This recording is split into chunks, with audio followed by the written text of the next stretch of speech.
Boa noite. Bom, então vou apresentar o exercício programa, para classificação e reconhecimento de faces. Então o problema, é identificar e classificar corretamente os 5 atores dos Vingadores, fazer a classificação correta deles com bom nível de acurácia, utilizando redes convolucionais neurais que não foram treinadas para reconhecimento facial. Então, o primeiro método que eu tentei aplicar foi a utilização do Efficient Net B7 e B0, que foram os últimos aí no estado da arte premiados em ImageNet. Porém, eu obtive acurácia baixa, de 20% a 21%, que equivale praticamente a um chute. Então, depois eu utilizei outras redes, e aí a que melhor se adaptou foi a VGG16. Obtive bons resultados.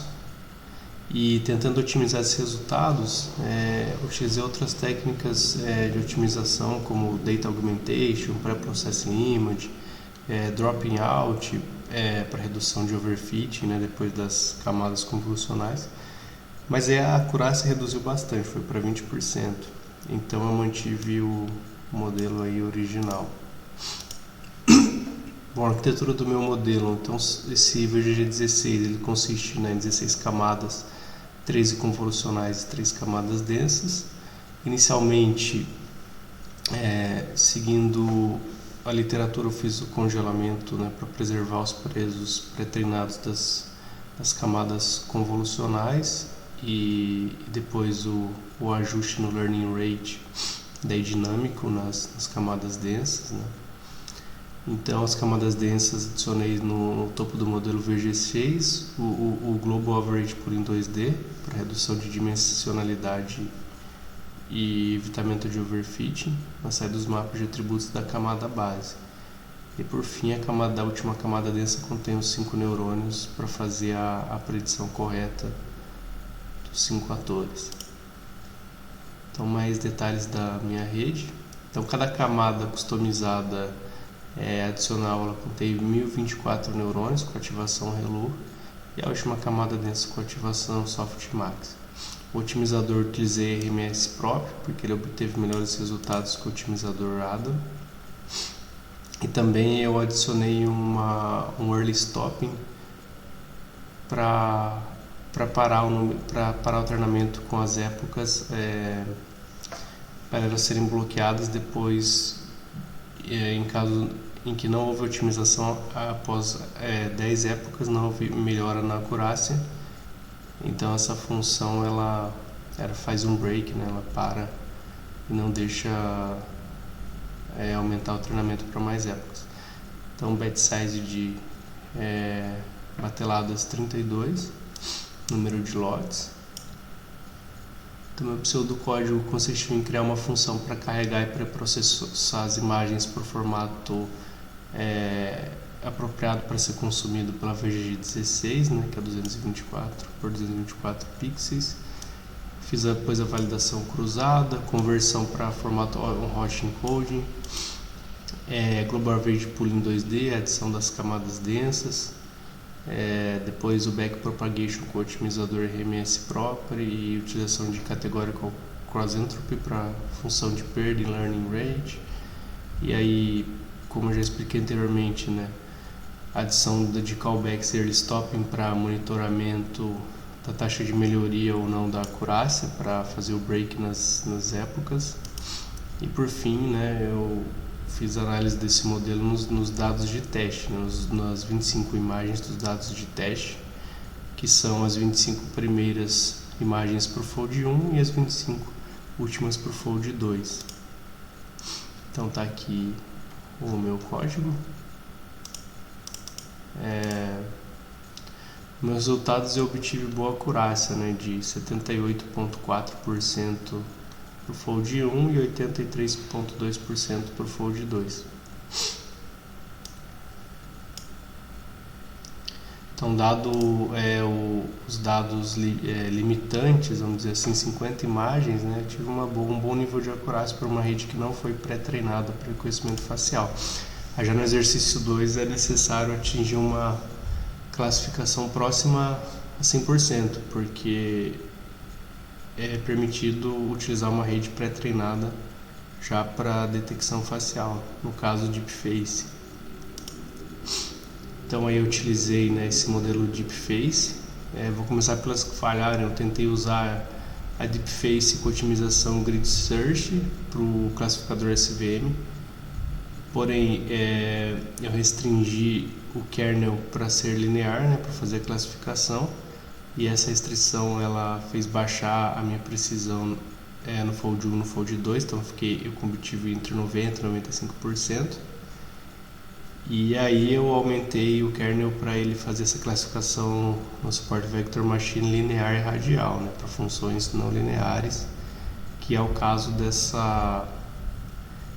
caso de extração de atributos que o modelo VGGFace faz.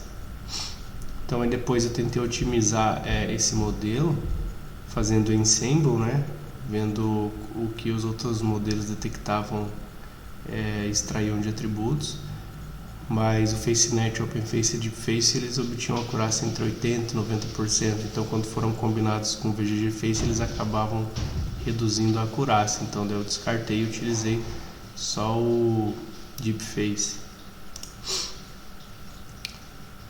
Então aqui a arquitetura, né, o meu modelo é o pré-treinado VGGFace, que é uma variante do VGG16 que eu utilizei no exercício 1. A diferença é que ele já é pré-treinado, né, para reconhecimento facial, então ele tem uma pré-calibração dos pesos, né. Utilizei essa biblioteca e a característica dela é ter na saída um vetor de 2622 dimensões na penúltima camada da rede. Uma vez que eu extraí esses vetores de características, né, e aí eles vão entrar para o classificador SVM, escolher esse classificador pela sua elevada capacidade de lidar de modo eficiente com um grande conjunto de dados e ter maior robustez na questão de overfit, né? Então ele é o mais indicado na revisão de literatura. Bom, além disso eu fiz uma otimização Grid Search CV para buscar os melhores parâmetros para entrar na classificação SVM. Uma vez que eu encontrei por busca exaustiva esses melhores parâmetros, eu utilizei nos dados de teste. Então está aqui mais parâmetros da minha rede. Então aqui os parâmetros de busca que eu mencionei anteriormente, né, o gama e o C. Então mais detalhes desses parâmetros do meu modelo estão no relatório técnico. Então a mesma coisa aqui com o exercício 1, né? Eu fiz uma função para carregar e extrair as imagens no formato compatível com as redes do VGGFace, a validação cruzada, extração das matrizes de características e os rótulos para classificação, né, entre os 5 atores. Aí a definição do grid de parâmetros para ser testado pelo Grid Search CV. Então tá aí o C, né, os três, a faixa que eu defini para o gama e para o C, e buscar a faixa que obteve a melhor acurácia para ser utilizada no meu modelo. Então com os melhores parâmetros encontrados eu apliquei nos dados de teste. Então tá aqui o meu código.